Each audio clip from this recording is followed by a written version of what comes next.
ब्रह्मांड ही सब कुछ है। समय, स्पेस और मैटर सब कुछ इसी में समाहित है। हमारी पृथ्वी इस ब्रह्मांड में चट्टान का घूमता हुआ एक कण भर है, जो हमारी मिल्की वे गैलेक्सी में मौजूद 200 अरब तारों में से एक का चक्कर काट रही है। ये विशाल संरचना 90 अरब प्रकाश वर्ष की दूरी में फैले आकाश गंगाओं के सागर से सिर्फ एक बूंद के समान है। ये हमारा घर है। हमारी पृथ्वी सुख सुविधाओं से भरपूर एक आरामदायक ग्रह है। एक बार रोजमर्रा के कामों को छोड़ आसमान को देखिए, क्या दिखाई देता है। आसमान में फैली एक विशाल काली चादर में टिमटिमाते हुए तारे कितने खूबसूरत लग रहे हैं। रात में हम जिन तारों को देख पाते हैं वो सब हमारी मिल्की वे गैलेक्सी के एक छोटे से पेच के तारे हैं। हमारी गैलेक्सी में हम यहाँ रहते हैं और रात के समय में हमें सिर्फ एक छोटी सी जगह के तारे दिखाई देते हैं। कितनी विशाल है हमारी गैलेक्सी, लेकिन क्या ब्रह्मांड के सापेक्ष में हमारी गैलेक्सी का कोई अस्तित्व है? नमस्कार दोस्तों, मैं आप सभी का स्वागत करती हूँ आपका इस एपिसोड में, जिसमें हम ब्रह्मांड के आखिरी छोर तक का सफर करेंगे। तो अपनी सीट बेल्ट बांध लीजिए, क्योंकि हमारा ये सफ़र बहुत ही रोमांचक और खतरों से भरा होने वाला है। तो चलिए पृथ्वी की सतह से उड़ान भरते हैं और ब्रह्मांड की आखिरी छोर की ओर चलते हैं। जैसे जैसे हम पृथ्वी की सतह से ऊपर उठते जा रहे हैं, वैसे वैसे हमें पृथ्वी की सतह ब्लूइश फेरे की तरह दिखने लगी है। ये है इंटरनेशनल स्पेस स्टेशन, इंसानों द्वारा स्पेस में बनाई गई सबसे बड़ी चीज़। ये 27,580 किलोमीटर प्रति घंटे की रफ्तार से पृथ्वी के चक्कर काट रहा है, जो कि पृथ्वी की सतह से लगभग 400 किलोमीटर ऊपर है। और ये 24 घंटे में लगभग 16 बार पृथ्वी के चारों ओर घूम जाता है। जैसे ही हम इंटरनेशनल स्पेस स्टेशन से और ऊपर जाते हैं, तो हमें इंसानों द्वारा बनाई गई कुछ और चीज़ें दिखाई देती हैं। सैटेलाइट, अंतरिक्ष में इंसानों द्वारा भेजी गई हजारों सैटेलाइट्स पृथ्वी का चक्कर काट रही हैं। सैटेलाइट्स का अंतरिक्ष में एक जाल सा बिछा हुआ है। चलिए और ऊपर चलते हैं। इतने ऊपर से पृथ्वी का नज़ारा तो देखिए, कितना खूबसूरत लग रहा है।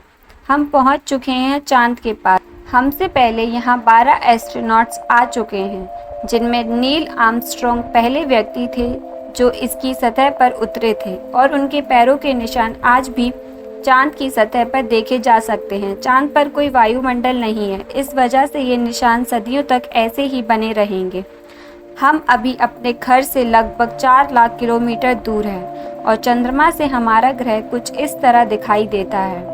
ऐसा लग रहा है जैसे अंतरिक्ष में एक ब्लूइश मार्बल रखी है। चांद की सतह एक बैटलफील्ड की तरह लग रही है, जिसने पिछले अरबों सालों में कॉमेट्स और एस्टेरॉयड्स की मार को झेला है। चांद का कोई वायुमंडल नहीं है जो कि कॉमेट्स या एस्टेरॉयड्स को रोक सके, स्पेस में ही जला दे। सौभाग्य से हमारी पृथ्वी का वायुमंडल है, जो हमें स्पेस से आने वाले खतरों से बचाता है। चलिए अंतरिक्ष में एक लंबी छलांग लगाते हैं। ये है हमारे सौरमंडल का सबसे चमकीला ग्रह वीनस। इसको पृथ्वी की छोटी बहन भी बोला जाता है, क्योंकि यह पृथ्वी की ही तरह रॉकी प्लैनेट है, जिसकी ग्रेविटी लगभग पृथ्वी के ही समान है। लेकिन ये ग्रह एक नरक की तरह है, क्योंकि इस पर होती है भयंकर बारिश, पानी की नहीं बल्कि एसिड की। इसके एटमॉस्फेयर में जो बादल दिखाई दे रहे हैं वो सल्फ्यूरिक एसिड के हैं।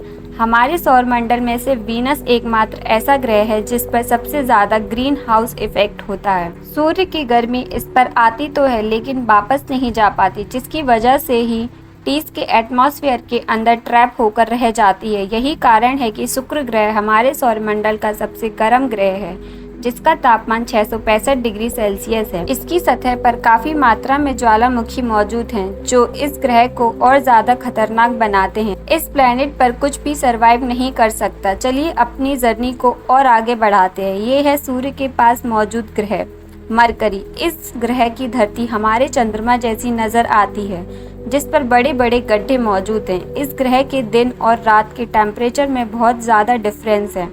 रात के समय इसका तापमान 170 डिग्री सेल्सियस पहुंच जाता है, तो दिन के समय 400 डिग्री सेल्सियस को भी पार कर जाता है। चलिए आगे बढ़ते हैं। ये है हमारा भगवान, यही है जो अपनी ऊर्जा से पृथ्वी पर जीवन को चला रहा है।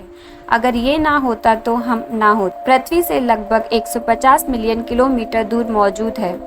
ये तारा इतना बड़ा है कि इसमें लाखों पृथ्वी समा जाएं। सूर्य इतना भारी है कि इसकी ग्रेविटी पूरे सोलर सिस्टम को कंट्रोल कर सकती है। इससे निकलने वाली लपटें इतनी बड़ी होती हैं कि सूर्य की सतह से हजारों किलोमीटर ऊपर तक चली जाती हैं। चलिए अपनी यात्रा को आगे बढ़ाते हैं। ये है पृथ्वी का सबसे नज़दीक ग्रह मंगल। इसकी धरती लाल है, इस वजह से इसे लाल ग्रह बोला जाता है। वैज्ञानिक मंगल ग्रह के बारे में जानने के लिए बड़े उत्सुक हैं, क्योंकि वैज्ञानिक कहीं ना कहीं यह अनुमान लगाते हैं कि मंगल ग्रह हमारा पास्ट है।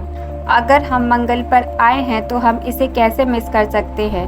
यह प्राचीन ज्वालामुखी मंगल की धरती पर ज्वालामुखी से बनाए पहाड़ पृथ्वी की सबसे ऊंची चोटी माउंट एवरेस्ट से भी लगभग 3 गुना ऊंचा है और ये हमारे सोलर सिस्टम की सबसे ऊंची चोटी है। अगर मंगल की धरती से हम अपने घर को देखें तो ये कुछ इस तरह दिखाई देती है। अब आगे की यात्रा थोड़ी डरावनी होने वाली है, क्योंकि अब हम एस्टेरॉयड्स बेल्ट में प्रवेश कर रहे हैं, जो कि मंगल और बृहस्पति ग्रह के बीच मौजूद है।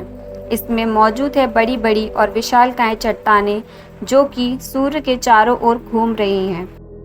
इस एस्टेरॉयड बेल्ट में इतनी बड़ी बड़ी चट्टानें मौजूद हैं कि अगर ये सब आपस में मर्ज हो जाएं तो इनसे एक बड़े ग्रह का निर्माण हो सकता है। इस बेल्ट में इतने बड़े बड़े एस्टेरॉयड्स मौजूद हैं कि इन पर एक बड़ा शहर बसाया जा सके।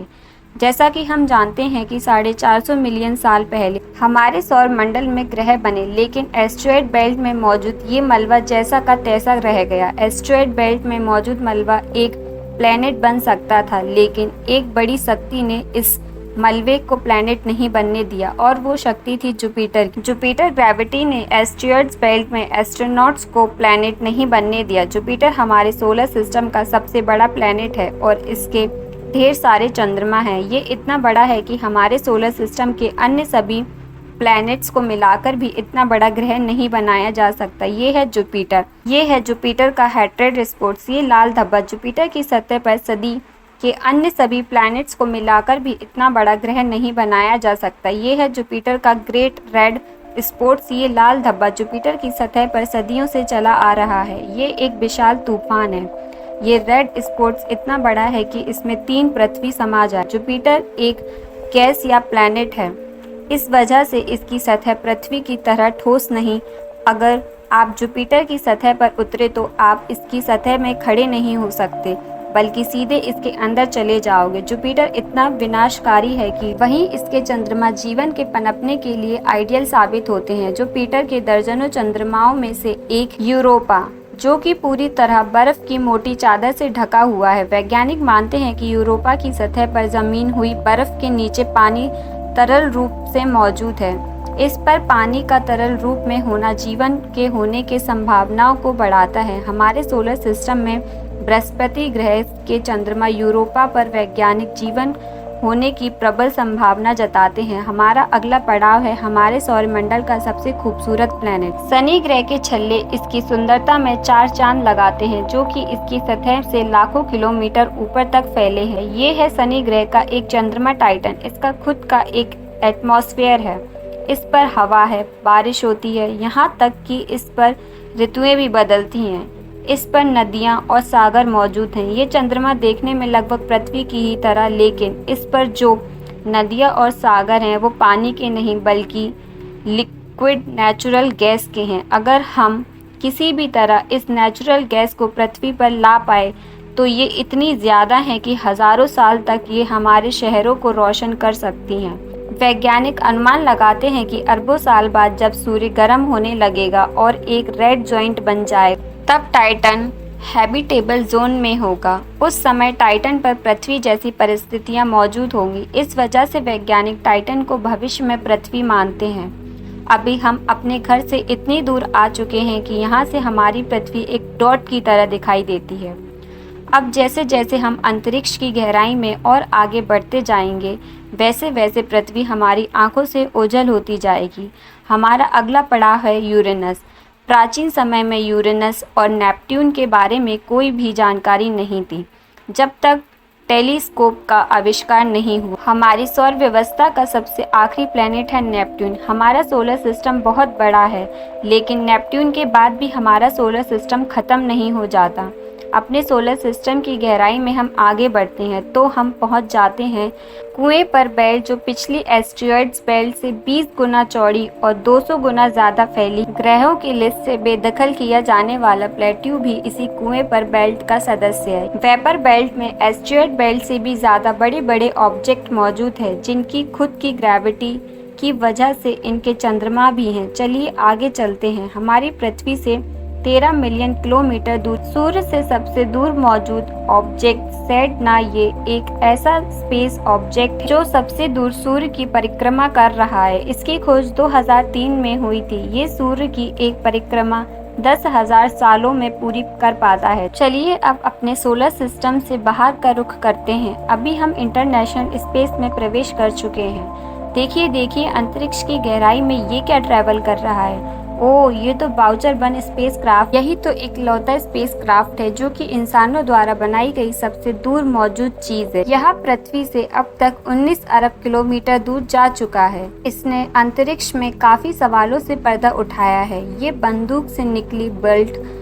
से भी 20 गुना तेज ट्रैवल कर रहा है। चलिए अपनी यात्रा को और आगे बढ़ाते हैं। अभी हम अपने सोलर सिस्टम की हदों से इतना दूर आ चुके हैं कि यहाँ से हमारा सूर्य एक आम तारे की तरह दिखाई दे रहा है, लेकिन इतनी दूर से भी इसको महसूस किया जा सकता है क्योंकि अरबों की संख्या में यहाँ पर कॉमेट्स को देखे जा सकते हैं जो सूर्य की ग्रेविटी से बंधे हुए हैं। इन कॉमेट्स में इतना ज्यादा पानी है कि अगर ये इकट्ठे हो जाएं तो पृथ्वी से भी ज्यादा बड़े और गहरे सागरों को भर दें। वैज्ञानिक मानते हैं कि पृथ्वी पर ज्यादातर पानी कॉमेट्स के द्वारा ही आया है। पेस्परमिया थ्योरी के अनुसार पृथ्वी पर जीवन कॉमेट्स के द्वारा ही धरती पर आया। अंतरिक्ष में तैर रही इन छोटी छोटी बर्फीली चट्टानों से जमीन सूक्ष्म रूप से बैक्टीरिया की फॉर्म में मौजूद हो सकता है। कॉमेट्स का एक विशाल बादल हमारे सौर मंडल को घेरे हुए है, जिसे ओल्ड ब्लाउट बोला जाता है। ऐसा माना जाता है कि ये ओल्ड ब्लाउट हमारे सोलर सिस्टम की ग्रेविटी की आखिरी सीमाओं पर है। इसके बाद सूरज की ग्रेविटी कमजोर पड़ने लगती है, जिसकी वजह से इसके बाद सूरज का खिंचाव बहुत कम रह जाता है। अब यहाँ से आगे की यात्रा एक अननोन और रहस्यमय होगी, जहाँ धूप अंधेरा है। यहाँ इतना अंधेरा है कि हम अपनी आंखों से कुछ भी नहीं देख पाएंगे। यहाँ देखने के लिए हमें इंफ्रारेड विजन की जरूरत पड़ेगी। हम अपनी पृथ्वी से बहुत बहुत बहुत दूर आ चुके हैं, लेकिन ब्रह्मांड के सापेक्ष में ये हमारा एक मामूली सा स्पेस है। यहाँ से हमें चारों ओर अरबों तारे दिखाई दे रहे हैं, लेकिन अभी हम सबसे नजदीक तारामंडल की ओर बढ़ रहे हैं। ये है हमारा पड़ोसी सोलर सिस्टम। ये हमसे इतना दूर है कि हमारे सूर्य के प्रवेश को इस तारामंडल तक पहुंचने में 4/3 सालों का वक्त लगता है। इस तारामंडल में 3 तारों का समूह है। उम्मीद है रिकॉग्नाइज्ड कि ये वीडियो भी आप लोग भरपूर लाइक और शेयर करें। मिलते हैं अगली शानदार वीडियो में।